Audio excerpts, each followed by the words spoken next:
Sorry, আর কখনো আসবো না। তবু প্লিজ আমার মান সম্মান নষ্ট করো না, মাপ চাই। বিছুটি পাতা, আর কখনো আসবো না এখানে। এসব খারাপ কথা মুখে নিও না। হাত ধুয়ে আসুন, আপনাকে কিছু কথা বলবো। আশা করি সবকিছু মনোযোগ দিয়ে শুনবেন। কথা শোনাকালীন ফোন চালাবেন না। যান, গিয়ে হাত ধুয়ে এখানে এসে বসুন। আচ্ছা, তুমি যে মেঝেতে তোষক বিছিয়ে ঘুমাও, খারাপ লাগে না? একটা খাট কিনলেও তো পারো।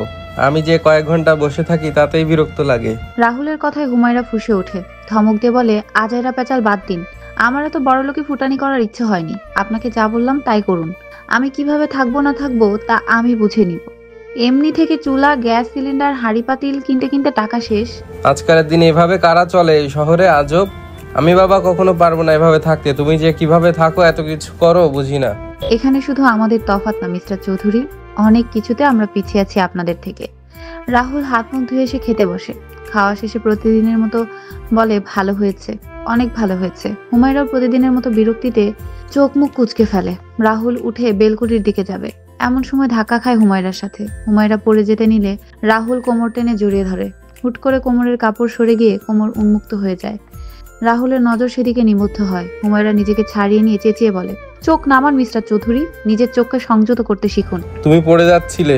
আমি পড়ে গেলে আপনার কি? কেন ধরতে গেছিলেন? আপনার স্পর্শ আমার নোংরা মনে হয়।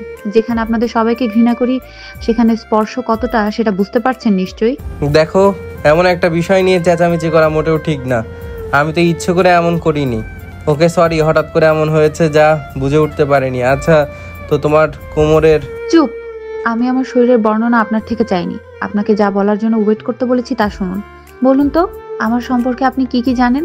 রাহুল মাথা নিচু করে বেলকনিতে গিয়ে দাঁড়ায়, চোখটা আকাশে নিবদ্ধ করে বলে, নাম হুমায়রা জান্নাত, অনার্স 3য় বর্ষ, ডিপার্টমেন্ট অফ ইংলিশ। পড়াশোনায় ভালো, ব্যবহার মাশাআল্লাহ। সবার সাথে ভালো ব্যবহার করলেও চৌধুরী বাড়ির সবার সাথে খারাপ ব্যবহার করে, কাউকে সহ্য করতে পারে না। তার চোখের বিষ চৌধুরী বাড়ির সবাই। বাহ, এতটুকু? হাস্যকর। এই ডিটেলস নিয়ে ভেজে খাবো আমি? আর কি জানেন সেটা বলেন। মা, বাবা, পরিবার? পরিবারে মা, বাবা, মামা, মামি আর বোন। মা গ্রামে স্কুলে জব করে, তবে তোমার মা, মামি, মামা কাউকে কখনো দেখি নাই। আর শুধু জানি সে ছোট থেকে এই শহরে বড় হয়েছে, যে আমার ডিজাইন করতে ভালোবাসে। তার শখ একদিন বিজনেস করবে, নিজের ডিজাইন সারা বাংলাদেশের মানুষ দেখবে। এসব জেনে কি কাউকে ভালোবাসা চায়? দেখুন মিস্টার চৌধুরী, আমি বাচ্চা মেয়ে না। আপনি আমাকে ভুলে যান। আপনাকে কখনো ভালোবাসতে পারবো না আমি। ঘৃণা করি আপনাকে, আপনার পরিবারকে। সাদিকের বিষয় নিয়ে আমি ভাবছি না। ও তোমাকে ঠকাতে পারে, সে কারণে কি আমিও ঠকাবো? ওর জন্য তো সবাইকে ঘৃণা করতে নাই, তাই না? তাহলে এখন তো সে জেলে, তবুও... রাহুল চৌধুরী এত বোকা জানতাম না। সাদিক শিকদারকে আমি চিনি, হ্যাঁ চিনি, কিন্তু অন্য সম্পর্ক হিসাবে। আমি তো আরো 10 বছর আগে থেকে আপনাদের ঘৃণা করি। সেখানে সাদিক শিকদার কিভাবে আমার বয়ফ্রেন্ড হবে? রাহুল কপাল কুঁচকে ফেলে, কিন্তু হুমায়রার দিকে তাকায় না। হুমায়রা আবারও বলে, সেসব কথা বাদ দিলাম। আমি অন্যদের মতো বলবো না যে আমি আপনার যোগ্য না অন্য কাউকে ভালোবাসুন। আমি বলছি আপনাকে, আপনি আমার যোগ্য না। আল্লাহ আমার রূপ গুণ সব দিয়েছে, ইনশাল্লাহ একদিন টাকাও দিবে। তোমার কথাটা ভালো লাগলো, এটাও ভালোভাবে বুঝলাম আমাকে অপমান করছো তুমি। আমি কখনো টাকার বড়াই করি না, কিন্তু একটা কথা বলি তোমাকে, শোনো মেয়ে, টাকার ক্ষমতা না থাকলে তুমি ব্যর্থ। আমার সব আছে, চাইলে তোমাকে কিনে নিতে পারবো, সেই ক্ষমতাও আছে। হুমায়রা খিলখিল করে হেসে ওঠে। রাহুল তার দিকে তাকালে হুমায়রা ইশারায় নিজের শরীর দেখিয়ে বলে, ক্ষমতার জোরে এই শরীর অনেকে নিজের করতে চেয়েছে, কিন্তু কেউ পায়নি রাহুল চৌধুরী। একা একটা রুমে আছেন, কখনো আমাকে সেভাবে ছুতে পারবেন না। কেন সেটা না হয় বাদ দিলাম, এই যে আপনি কিন্তু কথার মাঝে টাকার কথাটা তুললেন। অহংকার খুব, তাই না? এই ক্ষমতা থাকবে না আর কয়েকটা মাস পর। ওকে ডান, দেখি চাচ্চুর ক্ষমতা তুমি কিভাবে ছিনিয়ে নাও। সাদিকের বাবার ক্ষমতা গিয়েছে, তার মানে এই না যে চাচ্চুর ক্ষমতা যাবে। টাকার কথা বললে আমিও বলছি, তুমি কিন্তু এই বাসায় ভাড়া আমাকে দিতে বলেছো। রাহুলের কথা শুনে হুমায়রা মনে মনে বলে, শালা, তোকে কিছু বুঝতে দিব না বলেই তো টাকা নেই, নয়তো এসব টাকা আমার দরকার হয় না। হুমায়রা মনের কথা মনে রেখে বলে, ওয়েট রাহুল চৌধুরী, ওয়েট। আপনার চাচুর জন্য আমার টিউশনি সব চলে গিয়েছে, মেস ছাড়তে হয়েছে, সে কারণে বলেছিলাম। কিন্তু তার মানে এই না যে আপনার টাকা দিয়ে জীবন পার করব। আপনার টাকা লাগবে না, রাখুন আপনার কাছে। মনে রাখবেন, একদিন আপনার চেয়ে বড় লেভেলে আসবো, সেদিন আপনার এই কথার জবাব দিব। চ্যালেঞ্জ করলাম, যদি পারো তাহলে সবার সামনে তোমার পা ধরে ক্ষমা চাইবো। আমার লেভেলে আসার জন্য 5 বছর সময় দিলাম, যদি পারো এসে দেখাও। রাহুল কথাটা বলে রেগে চলে যাওয়ার জন্য পা বাড়ায়। হঠাৎ কিছু মনে পড়ায় পিছে ফিরে তাকায়। হুমায়রার দিকে তাকিয়ে বলে, তোমাকে আমি 5 বছর আগে থেকে ভালোবাসি, তখন জানতাম না তুমি আমাদের ঘৃণা করো, এটাও জানতাম আমি তোমাকে ভালোবাসি, এটা তুমি জানো কিন্তু পাত্তা দাও না। কিন্তু আজ বলছি ভালোবাসি দেখে ভাব নিয়েছো অনেক, একদিন এই ভালোবাসা পাওয়ার লোভ যেন না জাগে তোমার মনে। ভালোবাসি এটার জন্য বারবার ছুটে আসি তোমার কাছে। বাড়ির সবাই তোমার উপর রেগে আছে, তাদের বিরুদ্ধে গিয়ে তোমার সাথে একটু সময় কাটায়, আর তুমি সেই একই কথা, চৌধুরী বংশ ঘৃণা করি। এটা শুনতে শুনতে কান পচে গিয়েছে আমার। শোনো মেয়ে, আমার বাড়ির কেউ খারাপ না, সাদিক কিন্তু আমাদের বংশের পরিবারের না, আমাদের বাড়ির পুরুষ আমি, চাচ্ছু আর বাবা, আর ওনারা বা আমি কেউ খারাপ না। দেখি খুব তো বললে টাকা হবে তোমার, কি করতে পারো আমিও দেখবো। ভালো থাকো, বাই অ্যান্ড লাভ ইউ। আমাকে তোমার কি মনে হয়? হ্যাঁ, যখন ইচ্ছা যা বলবে তাই শুনবো? শোনো মেয়ে, আমি এমন ছেলে না, তোমার যা ভালো লাগে আমি তাই করি। তোমাকে ভালো লেগেছে আমার, তার মানে তোমাকে চাই চাই। রাহুলের কথায় হুমায়রা কাঁদো কাঁদো মুখ করে বলে, দেখুন একদম এগোবেন না আমার কাছে, আমি কিছু করি নাই। আপনি ভুল করেছেন সে কারণে বকা দিয়েছি, তাই বলে আমার সাথে অসভ্যতা আমি করবেন নাকি? অসভ্য ছেলে, দূরে যান আমার থেকে। রাহুল হেসে হেসে বলে, কেন করব না? সামান্য কোমর দেখেছি এর জন্য এত অপমান করছো আমাকে, আর আমি এমনি এমনি ছেড়ে দিব নাকি? তখন কি বললে তোমাকে একা রুমে পেয়েও কিছু করতে পারবো না, তাই না? দেখো কি কি করতে পারি আমি। রাহুল কথাটা বলে হুমায়রার ওড়না টান দিয়ে খুলে সেটা নিজের কোমরে বেঁধে নেয়। হুমায়রা দুহাতে বুক আড়াল করে রাহুলের দিকে রক্তচক্ষুতে তাকায়। রাহুল তাতে মুচকি হাসে। হুমায়রা রাগের মাথায় ধমক দিয়ে বলে, ভালোই ভালো আমার ওড়না দিয়ে দিন বলছি, নয়তো পুলিশকে ফোন করব। আমার সাথে অসভ্যতামি করার ফল ভালো হবে না বলে দিচ্ছি। ছাড়ুন আমাকে, একদম ছুবেন না, নয়তো ভালো হবে না কিন্তু। ছোবো না মানে? এত ভালো সুযোগ হাতছাড়া করবো নাকি? শোনো মেয়ে, সুযোগ বারবার আসে না, আর যখন সুযোগ পেয়েছি তখন তোমাকে নিজের করেই ছাড়বো। সুযোগের সৎ ব্যবহার করতে হয়। দেখুন, আমি কিন্তু চিৎকার দিয়ে মানুষ জড়ো করব। আমাকে ছেড়ে দিন, নয়তো দেখছেন আমার হাতে চাকু আছে, সেটা আপনার পেটের মধ্যে ঢুকিয়ে দিব। নিজের ভালো চাইলে আমার হাত ছাড়ুন। রাহুল হাত ছাড়ে না, বরং জোর করে নিজের বুকের সাথে হুমায়রাকে চেপে ধরে। হুমায়রা জোরে জোরে নিঃশ্বাস নিচ্ছে, মনে হচ্ছে দম বন্ধ হয়ে আসবে তার। রাহুল হুমায়রার হাত থেকে চাকুটা কেড়ে নিয়ে হুমায়রার পেটে নিজের হাত রাখে আর বলে, এই কোমর দেখেছি বলে আমাকে অপমান করেছো, এখন এখন কি করবে? মারবে নাকি কাটবে? কই গেল তোমার ক্ষমতা? এইটুকু একটা মেয়ে হয়ে চৌধুরী বাড়ির সাথে পাঙ্গা নাও তুমি? কি সাহস তোমার মেয়ে! সাহসের কি দেখেছেন আপনি? আমি আরো অনেক কিছু করতে পারি। ধ্বংসলীলা দেখেছেন কখনো? ধ্বংসলীলা শুরু করব আমি। আমার পেট থেকে হাত সরান। শরীরে শক্তি আর তেজ দুটোই আছে দেখছি তোমার, কিন্তু আমার জিম করা বডির সাথে সেটা খাপ খাচ্ছে না। অন্য কারোর সাথে ট্রাই করো, আজ তোমাকে নিজের করেই ছাড়বো। তার জন্য কি করব জানো? আদর। হুমায়রা কেঁপে ওঠে। রাহুল নিজের ঠোঁট হুমায়রার কানের পিঠে ছুঁয়ে দেয়, একটা আঙুল দিয়ে কপাল থেকে থুতনি পর্যন্ত স্লাইড করে। হুমায়রা চেঁচিয়ে বলে, না। দেখুন রাহুল চৌধুরী, আপনাকে আমি জেলে ঢুকাবো। আমার রুমে সিসি ক্যামেরা আছে, সব ভিডিও হচ্ছে। আপনাকে আমি কিন্তু নিজ হাতে খুন করব। তখন সবাই ভাববে আত্মরক্ষার জন্য আপনাকে খুন করেছি। রাহুল কপাল স্লাইড করে বলে, বাহ, এত চালাক তুমি! নিজের রুমে সিসি ক্যামেরা, দারুণ আইডিয়া। কিন্তু আমি তোমাকে আদর করার পর ক্যামেরা থেকে সব ডিলিট করব, তখন প্রমাণ কোথায় পাবে? আপনি খারাপ, অনেক খারাপ। চৌধুরী বাড়ির সবাই খারাপ, কেউ ভালো না, কেউ না। ভালোর রেকর্ড ভেঙে দিলেন আপনি। ভেবেছিলাম কেউ একজন ভালো হবে, কিন্তু কেউ ভালো না, সবাই খারাপ, সবাই। হুমায়রা কান্না করতে করতে কথাটা বলে। রাহুল চৌধুরী সেসব তোয়াক্কা না করে হুমায়রা ঠোঁটের দিকে এগোয়। হুমায়রা চিৎকার দিয়ে ধরফর করে ঘুম থেকে জেগে ওঠে, জোরে জোরে শ্বাস নিতে থাকে। এটা স্বপ্ন না, এটা হচ্ছে ভয়ঙ্কর স্বপ্ন, ভয়ঙ্কর। আর তার পাশে তার ফোনটা অনবরত বেজে যাচ্ছে। ফোন বাজার জন্য হয়তো হুমায়রার ঘুমটা ভেঙে যায়। হুমায়রা মনে মনে খুশি হয়, নয়তো স্বপ্নে হয়তো ছেলেটা তার ইজ্জত নিয়ে টানাটানি করত। হুমায়রা জগ মুখে লাগিয়ে ঢকঢক করে পানি খেয়ে কলটা রিসিভ করে। রিসিভ হওয়ার সাথে সাথে সিনহা চেঁচিয়ে বলে, ওই মাইয়া, ফোন রিসিভ করিস না কেন? সে আধা ঘন্টা ধরে তোর দেওয়ার ঠিকানায় বসে আছি। বাল, সকাল 6টার আগে নাকি গেট খুলবে না, তারপর অপরিচিত সে কারণে আমাদের ঢুকতে দিচ্ছে না। হুমায়রা অবাক হয়। আজ মার্চ মাসের 9 তারিখ। আজ তো আসার কথা ছিল না সিনহা আপুর। অবাক হয়ে বলে, কি তুই এখানে? ও মাই গড, ইস দারুণ সারপ্রাইজ আপনি। ওয়েট, আমি আসতেছি। শালি আগে বলবি তো যে তুই এখানে আসবি। ইস, আমি কিছুই জানি না। আমি অনেক কিছু নিয়ে আসতে বলতাম তোকে। এক চট দিব, নিচে আয়। শুয়ে থেকে বকর বকর করিস না। এখানে আয়, আরো সারপ্রাইজ অপেক্ষা করছে তোর জন্য।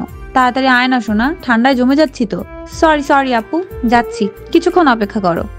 হুমায়রা জিভে কামড় দিয়ে চাবি নিয়ে দৌড়ে নিচে যায়, কোনো রকম গায়ের জামাটা ঠিক করে। দারোয়ান কাকা হুমায়রাকে দেখে মিষ্টি করে হেসে মেইন গেট খুলে দেয়।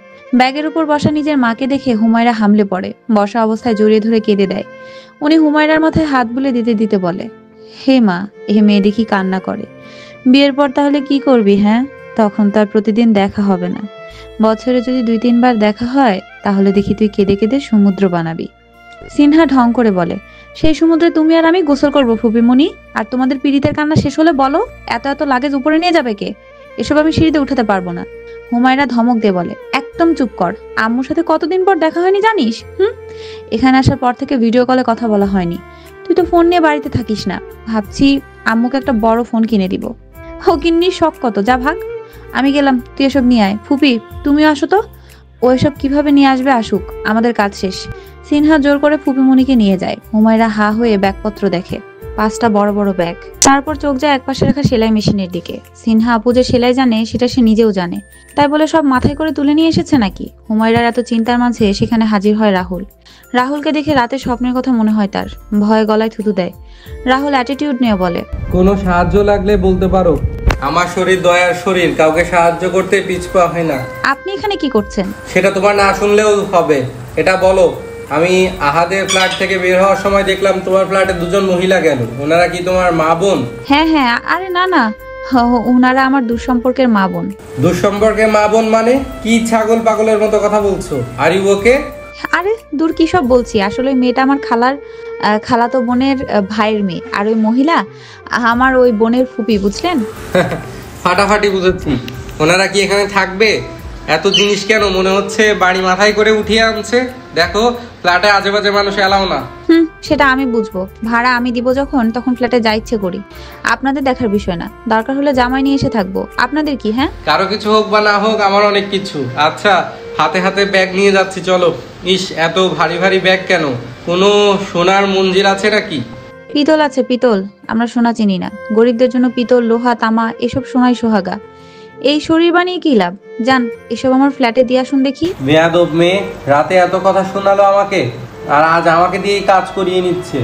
একে যে বিয়ে করবে তার জীবন শেষ। থাক, ওই মেয়ের থেকে আমার দূরে থাকাই ভালো। রাহুল 2টা ব্যাগ 2 হাতে নিয়ে যাচ্ছে আর বিড়বিড় করছে। হুমায়রা সেখানে বসে থাকে। সব কাজ আজ রাহুলকে দিয়ে করাবে। তার মাথায় একটা দারুণ বুদ্ধি এসেছে, সেটা করবে আজ।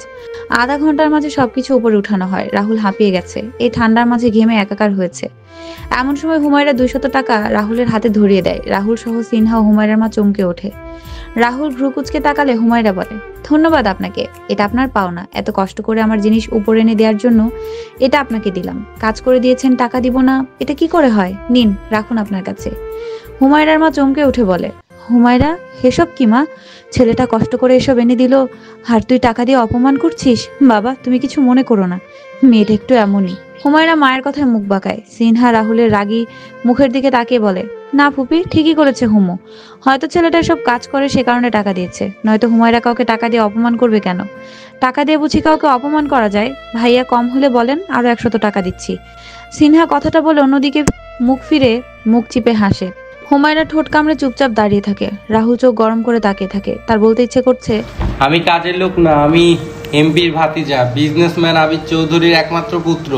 আর আমাকে আপনারা কাজের টাকা দিচ্ছেন? ছি, 200 টাকা দিয়ে তো আমার একদিন চলে না। কিন্তু না বলল না। তাহলে তার সামনে দাঁড়ানো বিছুটি পাতা মেয়েটা বলবে টাকার বড়াই দেখাচ্ছেন, ক্ষমতার বড়াই দেখাচ্ছে মিস্টার চৌধুরী। এই ক্ষমতা থাকবে না, কয়েকদিন পর আমি সব শেষ করে দিব। নতুন কিছু বলুন, এসব শুনেছি অনেক। রাহুল সবকিছু ভেবে অনেক কষ্টে মুখে হাসি ফুটিয়ে বলে, ধন্যবাদ ম্যাম, এই প্রথম এত কষ্টের কামাই করলাম, তাও এই শহরে 200 টাকা কম না। এটা দিয়ে আমি 2 বছর চালিয়ে নিতে পারবো। আসি, ভালো থাকবেন। রাহুল টাকাটা মানিব্যাগে ঢুকিয়ে নেয়। তখন সেখানে দেখা মিলে 1000 টাকার বেশ কয়েকটা নোট। রাহুল চলে যেতেই নাদিয়া মেয়েটার কান টেনে ধরে বলে, বেয়াদব মেয়ে, ছেলেটাকে এভাবে অপমান না করলে তোর হতো না? আমরা আছি, আমাদের সামনে এসব করতে একবারও ভাবলি না? আচ্ছা, ছেলেটা রাহুল ছিল না? হ্যাঁ হ্যাঁ, ওইটা চৌধুরী বাড়ির বড় পুত্রের একমাত্র পুত্র। তাতে আমার কি? কাজ করেছে, টাকা দিয়েছি। তবে কষ্ট হচ্ছে, 200 টাকা দিয়ে আমি 1 মাসের বাইরের খাবার কিনতে পারতাম। ইস, কেন যে দিলাম। হুমায়রার কথায় সিনহা খিলখিল করে হেসে ওঠে। হাসতে হাসতে বলে, ফুপমনি, দেখো তোমার মেয়ের কাণ্ড। যাই হোক, ওনাদের ফ্যামিলিতে সব এক একটা করে সন্তান কেন? সাদিক শিকদারের একমাত্র ছেলে, এদিকে রাহুল চৌধুরী একমাত্র ছেলে, শুধু রায়হান চৌধুরীর 3 ছেলে মেয়ে। সিনহার কথায় হুমায়রা ফুঁসে ওঠে। দাঁত কিরমির করতে করতে বলে, হিসাব শিখে রাখ, 2 ছেলে মেয়ে, না ছেলে মেয়ে, কারণ মেয়ে বড় ছেলে ছোট। আরে বুঝিস না, জমাজমির ভাগ দিতে গিয়ে যেন ঝামেলা না হয়, সে কারণে একটা একটা করে বাচ্চা। তুই নিজেও তো একটা, আমিও একটা। মা মেয়েরা মিলে হাসাহাসি করে কিছুক্ষণ, তারপর ব্যাগ থেকে সব জিনিসপত্র বের করে। হুমায়রা অবাক হয়ে যায়। এখানে ছিট কাপড় রয়েছে, তার মানে এখন থেকে তার মিশন শুরু। হুমায়রা চোখ বুজে কাপড়গুলো বুকে জড়িয়ে ধরে, তারপর মায়ের কোলে মাথা রাখে। জীবনে চলার পথে এত ব্যথা কেন আসে? কেন এত কষ্ট পাই আমরা? মাঝে মাঝে মনে হয় এই জগৎ আমাদের জন্য নয়।